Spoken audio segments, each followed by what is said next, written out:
श्री स्वामी समर्थ सगळ्यांना. मी कोमल औशीकर तुमचं स्वागत करते माझ्या यूट्यूब चॅनलवर.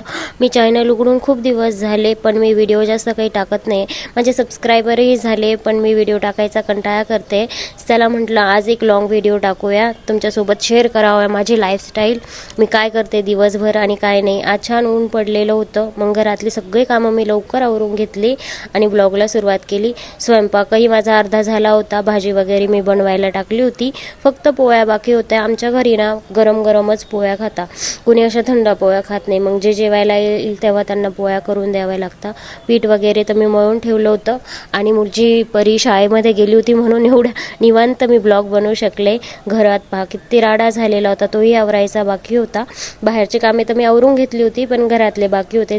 फरशी पुसणं वगैरे हे सगळे कामं बाकी होते माझे, तेही मी पटकन करून घेतले. आणि घरातला राडा, एवढा राडा पण एवढा कंटाळा आला होता करायचा.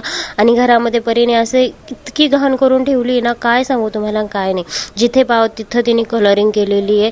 तिला ओरडलं तरी ती ऐकत नाही, समजून सांगितलं तरी तिला काही समजत नाही.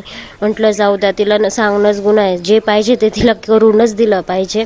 आणि सर्दीने माझा काही असा अवतार झालेला होता. मग परीचे पप्पा आले जेवायला, परीच्या पप्पांना जेवायला वाढून दिलं. मीही जेवण केलं.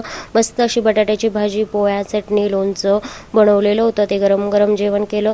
मग ते म्हणे माझ्यासाठी उत्तप्पा बनवतं, मग त्यांच्यासाठी 2-3 उत्तप्पे बनवले. परीसाठी मी बनवणार होते, तर तिच्यासाठीही ठेवलं होतं. पीठ थोडंसं राहिलं होतं. त्यानंतर असं काही पावसाचं वातावरण झालं होतं आणि पावसही चालू झाला होता. 1:30 वाजले. मग परीची व्हॅन आली. व्हॅनमध्येच तिचं रडणं चालू झालं. माहीत नाही तिला कोणी मारलं होतं का काय झालं होतं. ती व्हॅनमध्ये उतरताच रडणं चालू केलं. नंतर किती छान बोलती. आज टिफिन हमने फिनिश नहीं किया.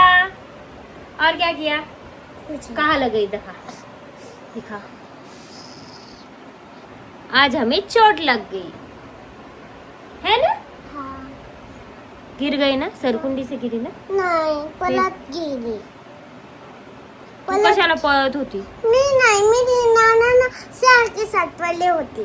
सिया के साथ पळली होती. हाँ. थांब, मी आता टीचरलाच फोन लावते. काबर मग काबर. चल आता हम कपड़े चेंज करेंगे. हाँ. हम मिलते हैं कपड़े चेंज करने के बाद. बाय. ही आहे माझी मुलगी. पहा किती छान आणि किती गोड बोलते शाळेतून आल्या. त्यानंतर तिच्यासाठी गरम गरम उत्तप्पे बनवले आणि तिला खायला दिले. अशी काही आमची पद्धत आहे खाण्याची. त्यानंतर तिचं जेवण झालं आणि ती झोपी गेली. शाळेतून खूप दमून येते, त्यानंतर ती झोपी जाते रोजच. मीही थोडीशी झोप काढली आणि नंतर 5 वाजता असं काही वातावरण झालं होतं. मग चहा घेतला गरम गरम आणि मस्तपैकी स्वयंपाकाला लागले. आज बनवणार होते फ्लावरची भाजी.